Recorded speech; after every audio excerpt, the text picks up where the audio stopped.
sexual identity. Those two words don't go together. If we identify people by their sexual urges, we will continue to crumble as a society. That is not your identity. At your funeral, people will say, he was my father, he was my brother, he was my friend, he was my coach, he was my mentor. Those are identity statements. If you take, for example, a sexual abuse victim, if you try to tell her her feelings of being uncomfortable in her body and her sexual urges are her identity, they are who she is.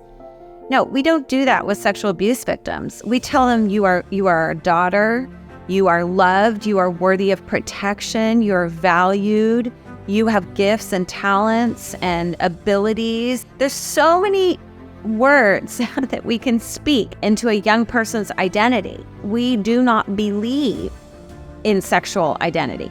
As Christians, we don't believe in that because Jesus didn't call the woman caught in adultery an adulteress. He called her forgiving. We believe that you are strong by design, and you were made in God's image to have a strong body, mind, and spirit. You're listening to the #1 strength and health authority podcast in the world. So let's get ready to unlock your potential and transform your life in today's episode. Welcome, ladies and gentlemen, to the Strong by Design podcast. So thankful to have you. Thank you for joining us today. Another great episode here, talking about something that's certainly at the top of the trending conversation these days, especially the summer of 2024, starting in June. And this is a conversation that we've been wanting to have on the show, but sometimes you have to have the right guest in order to kind of go deep on something. And we have the perfect guest for today's conversation, and I'm excited to introduce Jennifer to the show. What I'd like to first do is take a second to say thank you to our past listeners and people who've been downloading and listening for years. We really appreciate you coming back and sharing it with friends and family. Obviously, we talk about a lot of things here on Strong by Design, all things body, mind, and spirit, and gives us the opportunity to have very different conversations, but meaningful conversations with men and women from all walks of life and different backgrounds from all over the world, and who are doing pretty amazing things. And this podcast gives them a platform.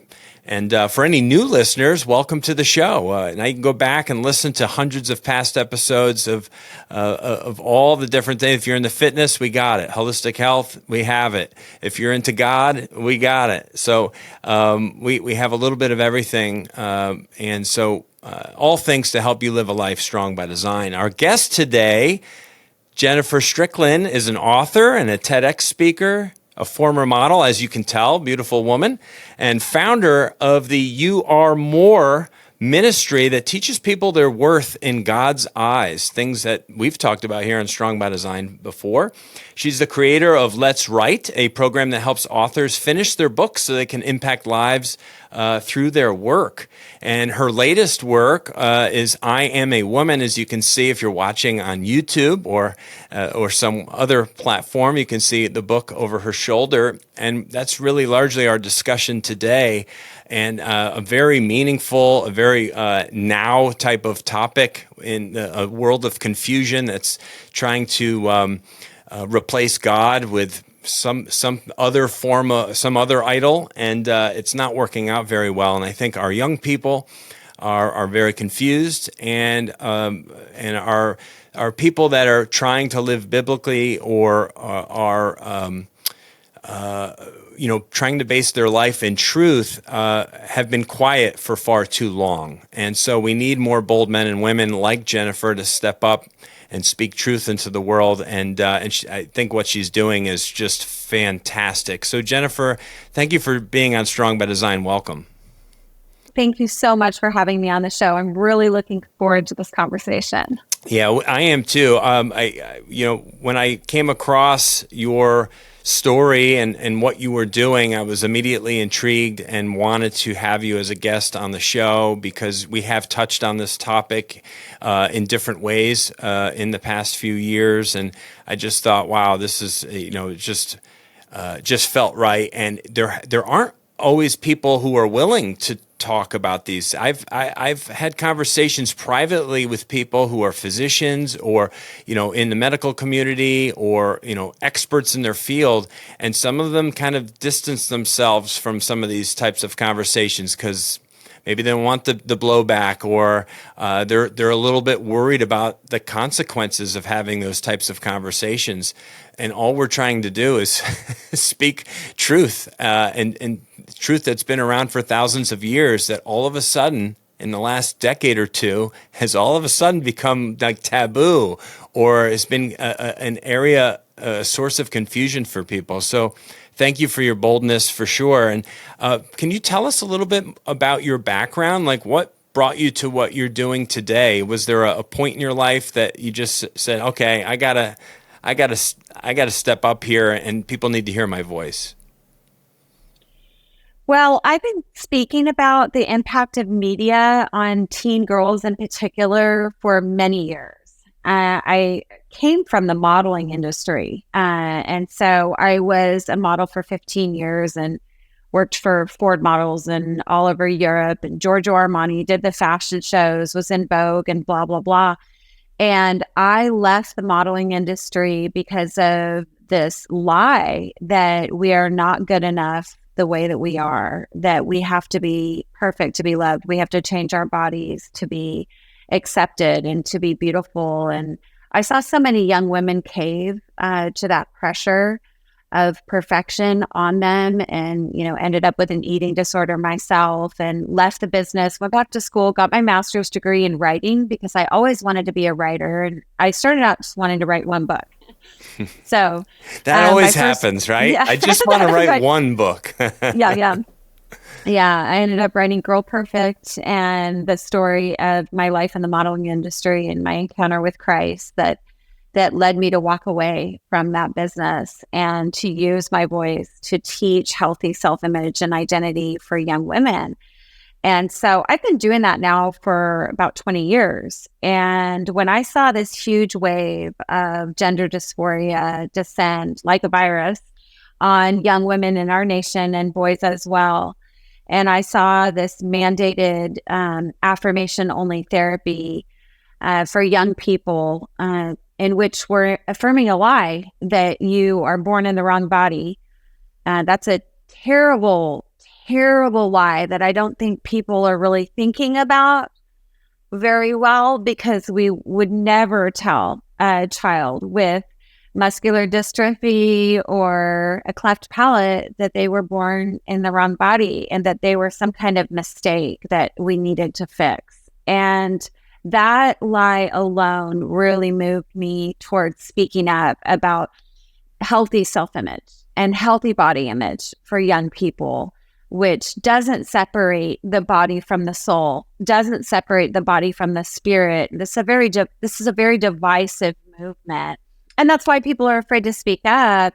But at the same time, I understand. I had an experience with thought reform and mind control after I left the modeling industry. And that led to me learning how thought reform movements work. And one of the ways that they work is by penalizing the people who ask the hard questions. And so I'm not afraid of a movement that punishes people for speaking the truth. I had an experience in my life where I had to stand up against a movement that was harming people.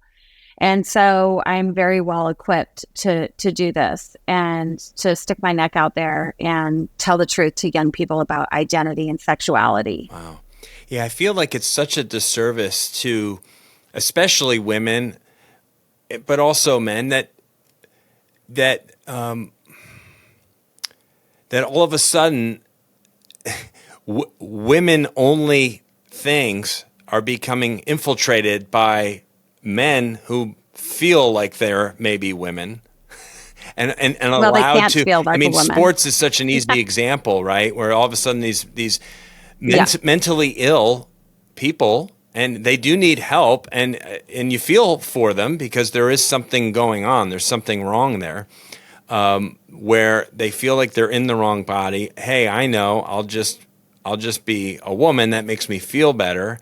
and now competing at a very high level and kind of running away with the competition because biologically they're male. And it's such a disservice to women everywhere.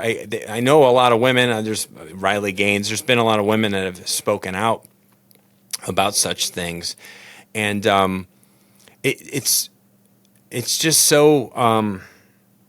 If you told somebody probably just 10 years ago where we would be in 2024, they wouldn't believe you. They would think that it was some type of like a joke, or that you were trying to put them over on something. They really wouldn't. It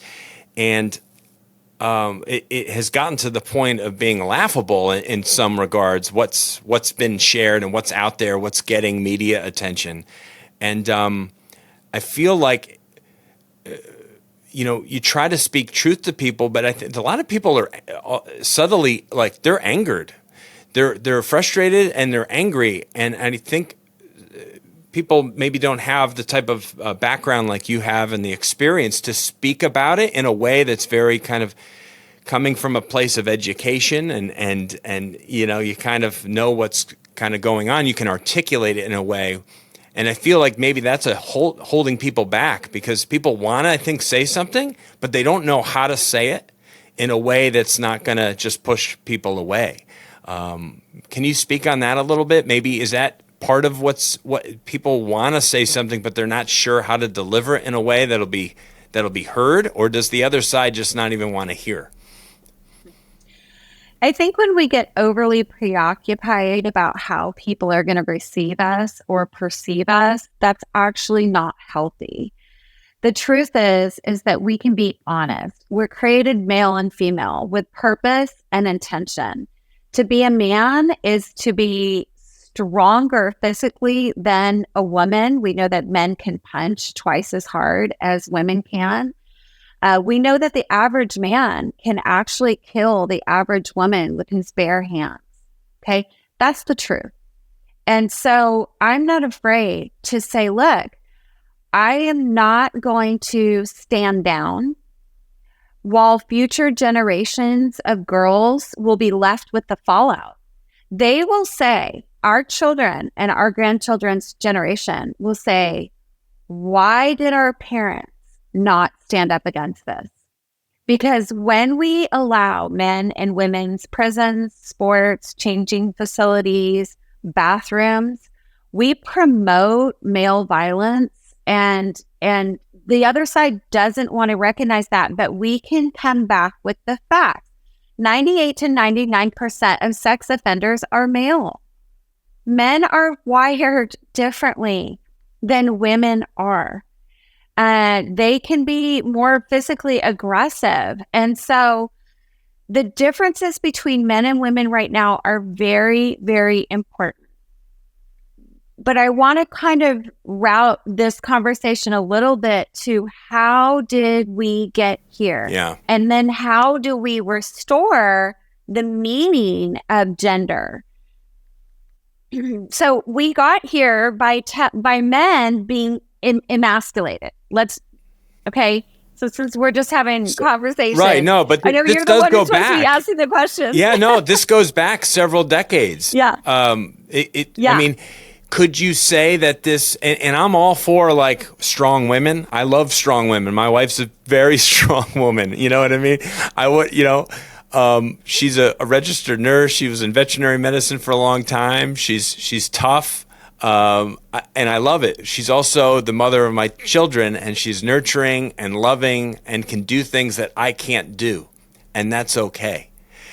And something happened about 40, 50 years ago, right? This kind of woman's movement where they wanted to kind of be seen as strong like men, right? And it kind of started the emasculation of men. Is that where you're getting to?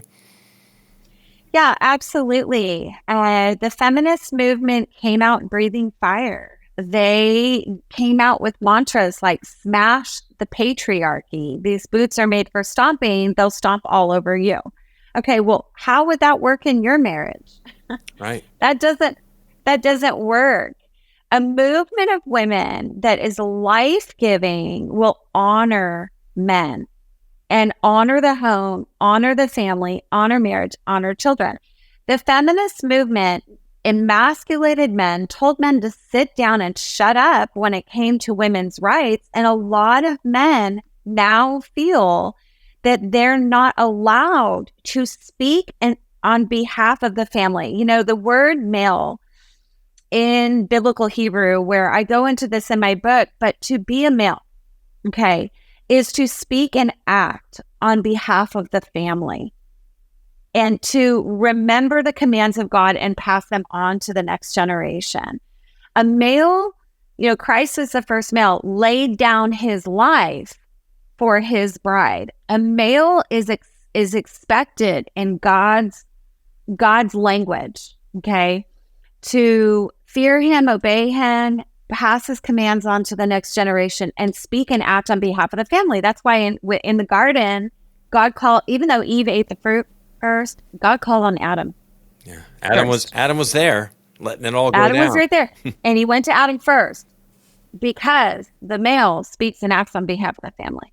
So, unfortunately, the feminist movement silenced men and said, "You don't even have a right to the life of your own child," and put all the responsibility for the human family on the woman, which she was never meant to carry that weight. Told men that fathers were not important because they don't get to decide if their own babies live or die, and also dehumanized children and dishonored children, and therefore dishonored the name woman, because the name woman, the first woman, Eve, her name means life-giving. It is an action of the body, soul, and spirit. A woman brings life to the home, to the community, to the nation. She manages the borders of the home and the family. That's the word female in biblical Hebrew, nekeva. One who manages the borders of the family. One who brings life. And so, unfortunately, the feminist movement taught girls, your name does not mean life. Wow. To be life-giving. Wow. You're not to honor men, the things that bring life. Yeah. I mean, even woman was created to stabilize mankind from the side of man, to stabilize. That's right. And channel his masculine energies. Men would be, men are good together, but men overall would be lost without their counterpart. Absolutely lost. But then you could say the same in inverse, right? I mean, that's why we're designed to be together and to complement each other and to complete each other. And it's not to sound cliche in any way. It's by design. And by trying to alter that design, it's going to lead to things that are out of whack. And then look what's happened. Fatherlessness has been a growing, trending problem for decades now. And that's probably about the same time it started. Fatherlessness was not an issue in like the 40s and the 50s. Like family units were together and people were strong. The message was that fathers are not important. And when we don't give boys something to reach for, to esteem, that you're created to be a warrior, the head of a household, the head of a family, like you are created to lay down your life to protect women. So because they were just told to sit down and shut up, unfortunately, it really started with that. It started with the emasculation of men, the dehumanizing of children, and then now we're at disrespect for the word woman, because if you don't respect our male counterpart, you're not going to respect yourself. Wow. It's funny because as you're talking about this, and I love this because I love when a obviously strong woman who's well-spoken, has a lot of life experience, you're able to talk from have you ever heard of Dr. Meg Meeker? Meeker Parenting? No. You would love her stuff. She's a 30-plus year pediatrician who's an author of several books and speaks about why dads matter and how important that father figure is in the home for children to flourish and all of these things. And my mind, I can't help it. I'm like a big movie guy. My mind goes to, strong characters in movies like the Rocky character or Leonidas in the 300 movie. Both of those characters, if we're just going to single out a few people, what did they have in common? Well, they're both very tough men, yes, very strong-willed men. They had amazingly strong women in their lives that helped them, that guided them, that gave them advice. It made the men better. It made them better warriors. It made them fight harder, right? And it's like that's the way we're designed. It's the way things work. And why are we messing with that right now? Like, what's the hidden agenda there to destroy the family and destroy these roles that men and women have? Well, if we destroy the family, we destroy the nation. Yeah. And as you tear down womanhood, you tear an entire nation down. And this movement tore the nation down with their words and their actions.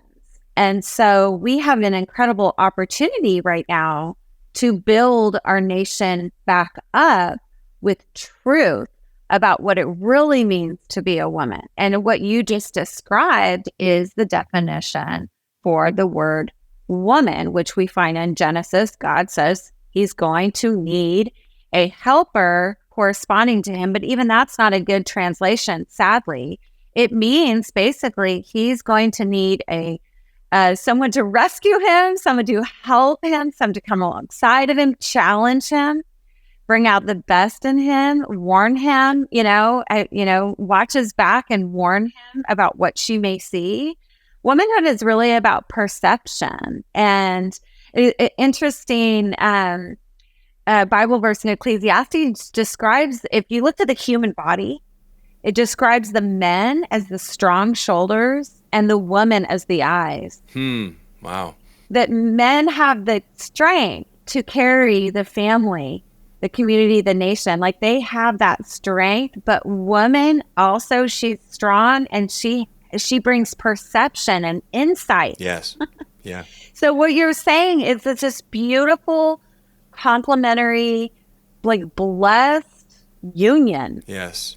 And the enemy from the beginning has been trying to divide the union and destroy women because we bring life. We're the life givers. And we're not going to be destroyed because with male-female unity, we can take dominion, we can subdue, we can rule. That's what the Bible says, is when we stand by side, nothing can stop us. That's right.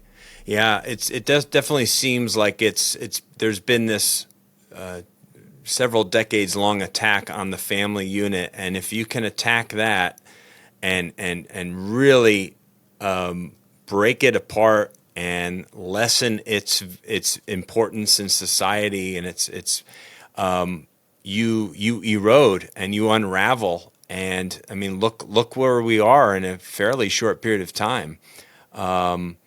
It's noticeable. I mean, I was still in college in the 90s, and this maybe was at its infancy back then, but when divorce was kind of becoming an option and a really good alternative, of course, and nowadays it just seems like people are looking at marriage at just that's just divorce is kind of just like it's there if I need it.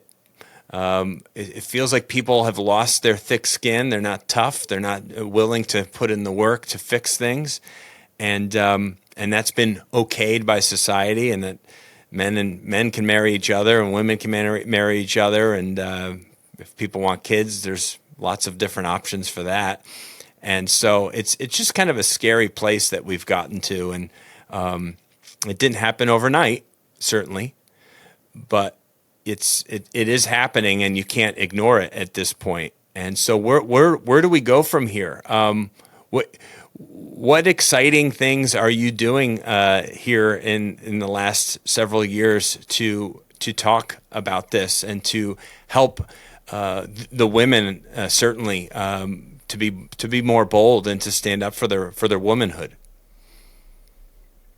Well, let's see. I know, right? Where to start?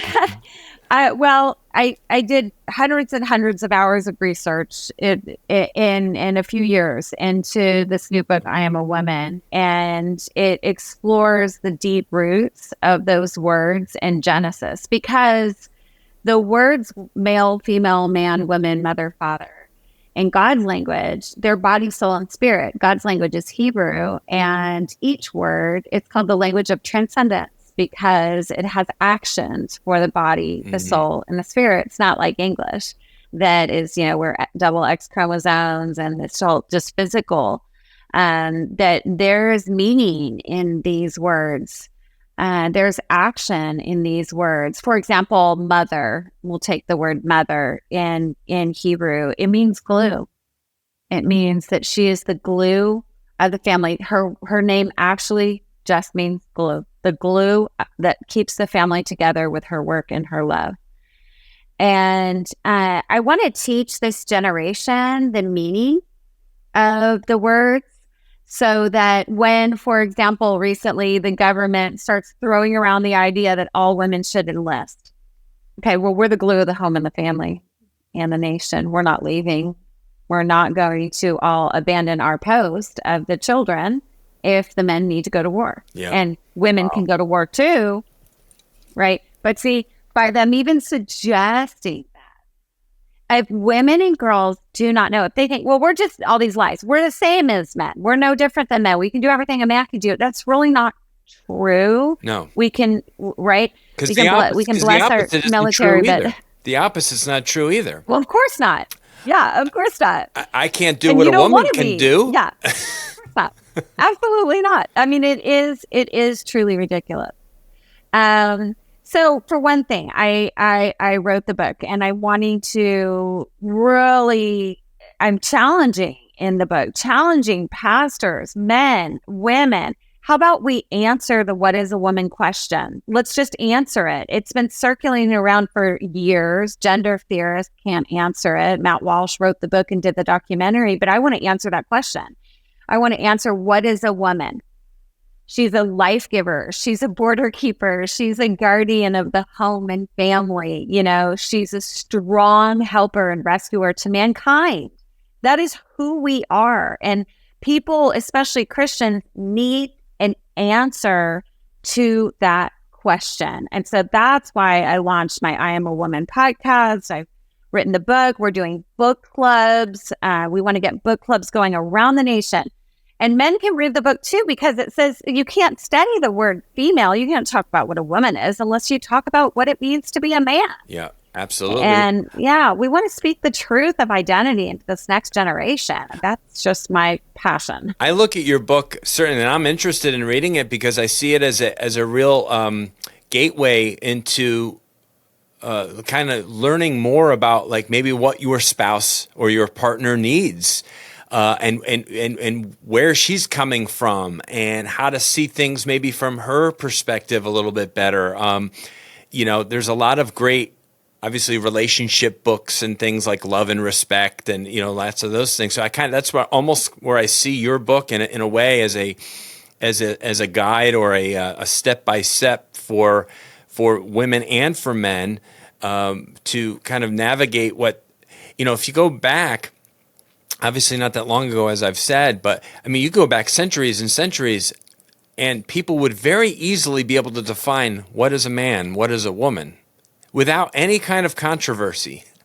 And they would have easily said, "Oh, well, a man is the leader of the house, the strong, protector, provider, right? And then the woman is the mother, the nurturing, loving, caring, kind connector."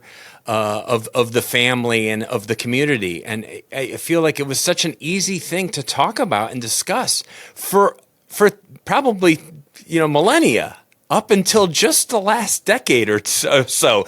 Doesn't that seem just so odd? That it almost, in a way, it just feels like out of nowhere, this weird, I can't define these simplistic, terms anymore, that we could without any issues for a lifetime. Sure.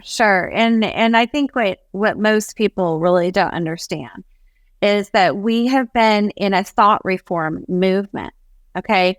So thought reform, Lipton's criteria for thought reform and mind control as used by Mao Zedong in China. He gives 8 criteria for thought reform. And I go over all of these in depth at the end of my book. Okay. But let's just talk about one tenet for thought reform. It's called loaded language. Okay. Loaded language is when they take old terms and give them new meaning and create new terms and then punish people who don't use them. So these new terms, misgendering, dead naming, non-binary, pansexual, homosexual, sapiosexual, whatever, all these, they're funneling hundreds of gender and sexual identities, and it's coming top down from the government that has put in, it's really coming from China, which is funding this movement through the Biden administration and previous administrations, funneling that originally with the feminists started the women's studies programs, and now it's called gender studies. These things have been funneled into, like, GLAAD, for example, creates all this new language, and you will find it on almost every single university campus website, which I tracked in the book, in which they're telling kids that things like BDSM can be bondage and domination, all this stuff can be life-giving, can actually be practiced in a healthy sexual relationship. And all these sexual and gender identities have funneled into our university systems and are now all the way down into the kindergarten classrooms and Disney and all the gender books. And that's one reason why I sent people also to Amazon, because when people study gender and sexuality, I want them to find my book.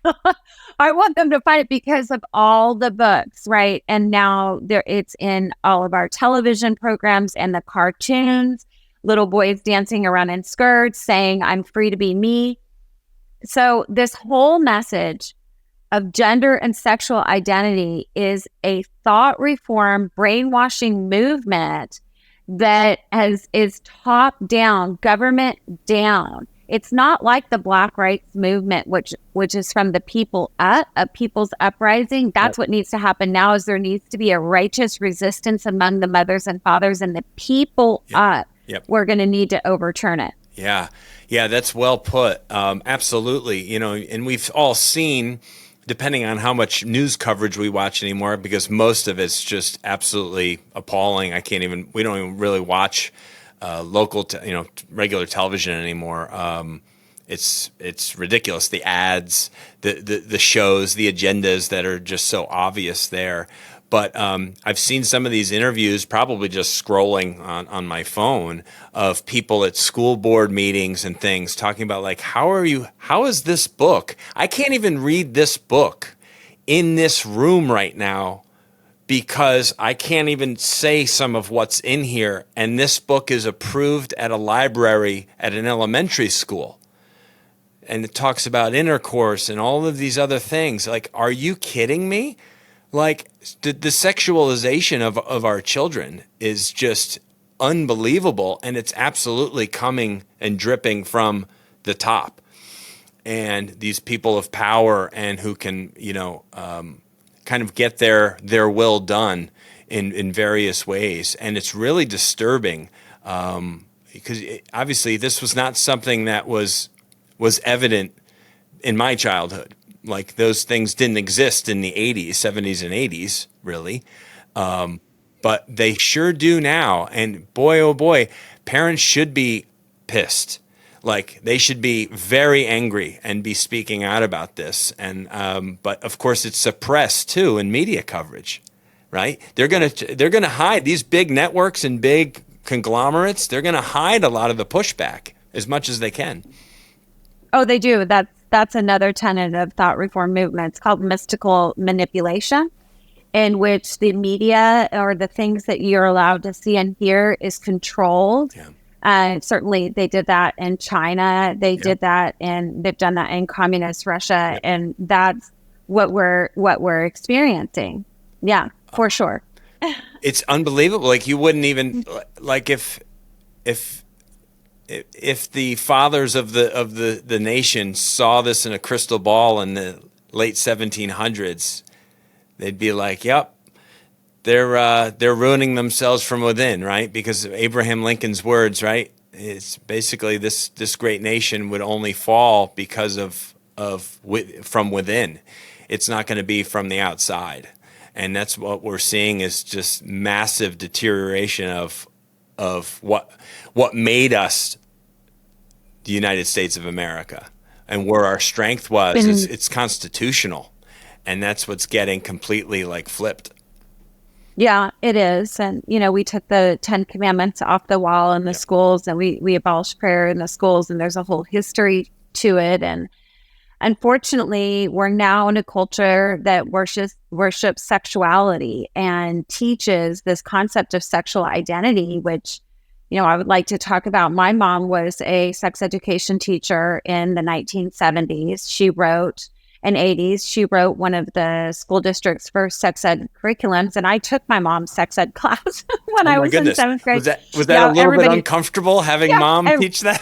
So yeah, it was pretty embarrassing. My mom taught sex ed to almost everybody I know in my town, but they taught the female reproductive system and the male reproductive system, and she defined terms for her students, and they taught good decision making when it comes to sex, drugs, and alcohol. And now at this point, these programs are teaching sexual identity. Okay. Those two words don't go together. Okay. If we identify people by their sexual urges, we will continue to crumble as a society. That is not your identity. At your funeral, people will say, he was my father, he was my brother, he was my friend, he was my coach, he was my mentor. Those are identity statements.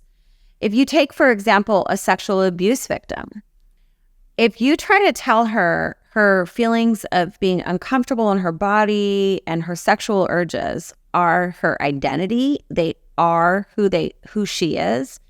No, we don't do that with sexual abuse victims. We tell them you are a daughter, you are loved, you are worthy of protection, you're valued, your body is sacred, that you have a voice, you have gifts and talents and abilities, and you're going to be a teacher, you're going to be a lawyer, you're going to be, there's so many words that we can speak into a young person's identity.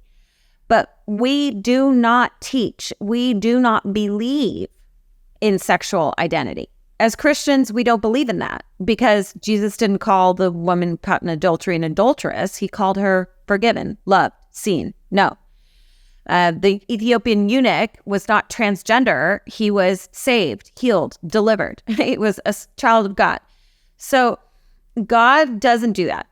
We cannot do that anymore as a society. We have to push back against this ideology and the concept of gender identity, that you can have an identity separate from your biological body. Well, you teach this on your podcast. Body, soul, and spirit are connected. I experience the world through my body. And to teach a whole generation of young people that you can somehow disassociate from your body, and what happens in the body doesn't happen in the soul. You can castrate a young boy or stop the puberty of a young girl, and it won't affect her mind or her will, her emotions. I mean, it's going to wreak havoc on her mind. And so we're standing here and we're watching this medical social experiment on the children of our nation. And if that doesn't get you up out of your seat, then you're just too apathetic, is what I would honestly say. Those doctors and custodians who are taking down the boy and girl bathroom signs, well, those custodians are men, and they need to stand up for the girls in those schools. That's right. These coaches, doctors, pastors, lawyers, everybody needs to use their influence in whatever way they have. I was watching the news, and thank you for saying that. That's exactly what we need. We need people, like, everyone has a different breaking point, right? What they'll take until they break. And I've been there for a while now. Obviously, you're there, and I think the people they can't be silent anymore. And the churches pastors need to be talking about this stuff. They can't be silent anymore and be worried about people leaving their church. If anything, they'll probably fill their church up because people are craving truth right now so badly. I saw a report on the news not a few months ago from my high school that I grew up in Connecticut.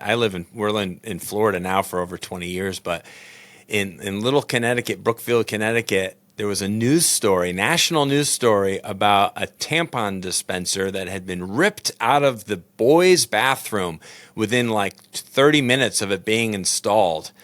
And then the post I saw was a little bit of a satire. It said, "What took so long?" Because and I can put myself there as a teenage boy, what I would have thought seeing a feminine product dispenser being put into my bathroom. I would have been one of the first ones in there too to rip it off the wall and throw it outside, because I would have been like, what in the heck is going on around here? And this is obvious that's not the only woke area of the country where they're doing such things that don't make any sense. It really doesn't. So, and my question is, I guess it's almost a little bit of humor. Who is that dispenser for?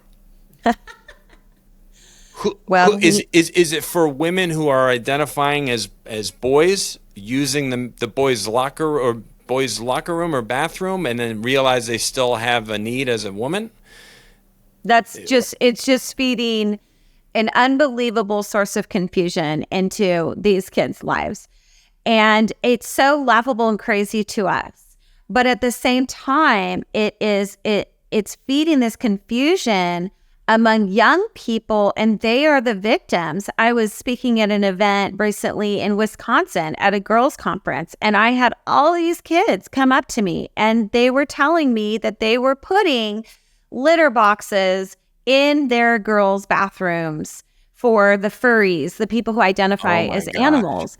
And the fact that these administrators, teachers, school board members, this is all obviously their fault, okay? Because they're participating in the lie. They're either brainwashed themselves and usually just in fear of speaking up, or they're intentionally causing this kind of confusion. And I was just very clear with the girls. Look, you pick up the litter box and you walk it straight to the principal's office and you drop it at his front door. And you do it however many times you need to do it. But the thing is these girls, they were shocked that I was telling them to defy authority and to speak up. But if Rosa Parks never got up from the back of the bus, that's right. If Martin Luther King never spoke, what would have changed? And so they have to learn what a righteous resistance looks like. We need to teach them to speak the truth about these things without fear, but it's going to take the adults being adults and living up to our God-given name as for men, the warrior protectors. Actually, men and women are warrior protectors of the human family.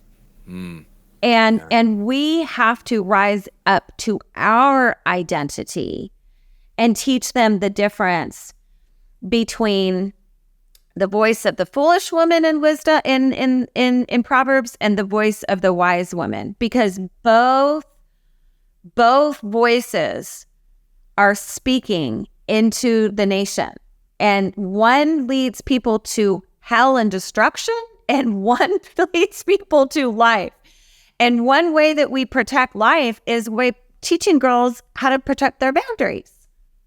But if we just let all these men into our sports and our prisons, our bathrooms and but then we're not teaching them how to put healthy boundaries around themselves. And that is our job as the adults. This is not the girls' problem to be left with. This happened on our watch. It's our responsibility to protect these kids. It's our responsibility to hold the boundaries and saying, you let a boy on my daughter's sports team and we are boycotting, and so is every other adult in my community. Yeah. I mean, it's just simple things. Any dad listening right now, how would you feel if you saw a man who was acting as a woman, a grown man, walk into a girl's bathroom seconds after your 7, 10-year-old daughter walked in to use that bathroom? How would that make you feel? Would that make you feel warm and fuzzy that everything was just going to be fine? Or that there was a mentally ill man who was identifying himself as a woman in a woman's bathroom, all of a sudden, like legally, or whatever you want to call it, depending on what part of the country you're in. I mean, as a man, I would go in after that person or block the door. You're not getting in. That's my daughter in there right now. She's going to use the ladies' room, and when she's done, we'll be leaving, and you should get the hell out of here. And I've seen some of these like little videos of such things happening, but it works both ways. It goes both ways, and it has to. Some people will not take action until they feel like they've been personally involved in a crisis like that. I guess that people are okay. They don't like confrontation, and they'd rather just stick their heads in the sand, I guess, and stay away from those types of things until it's probably too late, right? Until it's actually happening right in front of them. And I guess maybe it hasn't happened in front of enough people where it's been seemingly a personal experience rather than just something that they've heard of or seen in the news, so it doesn't feel real yet. But it feels real enough to me to start to talk about it and to start fixing it. Well, there's a small percentage of people who are going to stand up. There's a very large percentage of people that will just go along with a movement like this. So then you take the percentage of people who know it's wrong and the percentage of people who actually will stand up and lay down their lives for it. And that's a small percentage. But that percentage, I think it might be 5%, that percentage of people can turn the entire tide. And so we saw that with the Black rights movement. And there were some people who didn't, stand up. But the small percentage of people became a movement that turned the tide. So we have a great opportunity to course correct the nation, but it's going to take a lot of prayer and a lot of personal responsibility on every single person in their sphere of influence. Yeah, speaking of that, as I alluded to earlier, because there are a lot of kind of maybe not even quiet anymore, but angry people who want to speak up, who want to start doing something. Do you have advice for those people? Like, what can they start to do in their community, in their neighborhoods, in their home to start taking steps towards truth being heard and truth being acted upon in everyday life? I mean, if I was to give advice, I'd say, well, get out into the community and do something like coach or be involved on some level with your local school. And as a person, because your kids need your voice in their lives. Absolutely. Absolutely. Every one of us has to be a part of speaking the truth to the next generation. And that's why I wrote my book, and that's why I want people to have this conversation honestly and openly. But, there's the wise woman of Proverbs and the foolish woman. I really looked at that because this answer to what is a woman question, you see that people who exalt sexuality as identity, they eventually are going to destruct because that's just not our identity. But the wise woman also uses her voice, and she takes a stand. At the crossroads, she takes a stand as to right and wrong. And this is our opportunity right now to do that. And we have to do it. We absolutely have to do it to save the next generation of kids. And you have some exciting things coming up not too long here for people to start signing up for in September. You please tell us and our audience more about what you're going to be doing here this fall. Absolutely. My I Am a Woman book, Taking Back Our Name, we're doing book clubs for women and families all over the nation, and those start on September 19th. So you can join online. If you're in the DFW region, you can join me personally. But go to my website, iamawoman.us, to find out more about the book and how you can get connected to our small groups, because the online groups are going to be incredible, and we're all going to take back our name woman by honoring men and honoring the family. And this is just a great opportunity to do that. And this is a 100% virtual experience here? Yeah, there will be. I do in-person groups here in DFW, but it will be a virtual experience in which I'll be teaching the gendered names of Genesis and the entire human family: male, female, man, woman, brother, sister, father, mother. The deep Hebrew meanings of those names. And as you study those names, you are going to rise to your God-given calling. You're going to understand, religion tells you what to do, but God tells you who you are. Yeah. And when you know who you are, you know what to do. Yeah. And so it's going to empower people also to understand thought reform movements and how we can use our voice to make a difference. Yeah. Hey, Jesus wasn't really a big fan of religion either, in air quotes. He came so that we would know God and know His heart, and to know Him and to make Him known. And that's what people need to do right now. And you can share the truth with people as long as it's done with grace. You have to do it in a way where you show that you care for people. And but truth should never be canceled, no matter how much blowback, or friction that you're feeling. And Jennifer, I'm just so. It always makes me feel so good that there's people like you in the world doing something about this, and that there are truth seekers and truth speakers, because it seems like we've had quite a shortage of those folks for a while, and it seems like maybe they're finally acting and coming out of the woodwork. Not that you have, you've been doing this now for quite a while, so we just need more of this to happen. And as you said, it only takes a certain number, a small percentage, to really have massive impact. And so I just, I know people listening are very interested in what you're doing and are going to check out your site. Where can they follow you on social channels? You can find me at Jennifer Strickland _author. And I'm on Twitter now too, because there's some free speech there. And I'm on Twitter as iamawoman.us. Otherwise known as X. But everyone's still, it's so funny because everyone still calls it Twitter. Yeah. Like, no. It's really hard to change over, but well, this has been just a blessing, and we the Strong by Design team, all of us here at Critical Bench, we really appreciate your voice and what you're doing. Thank you so much for making time to be on our show today. It was really fantastic, and I know you'll have super success with this course starting in September. And that's just wonderful. Listeners, thank you so much for joining the Strong by Design podcast. Again, if you're an old listener and you have not yet given us a rating or a review, please do that, because it really does help us. We love to see and hear from you, and maybe get some ideas about future episodes. Please let us know what you're thinking and feeling. And if you're a new listener, we hope you enjoyed that conversation. I know I certainly did, and got a lot from it.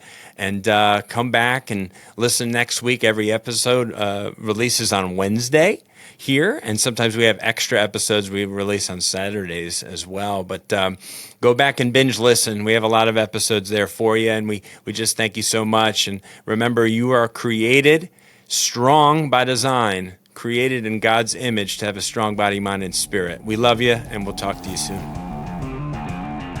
Thank you so much for listening to the Strong by Design podcast. If you found value in today's episode, please subscribe so that more people can find out about our show. Plus, you don't want to miss any future episodes with the amazing guests and topics we have lined up for you.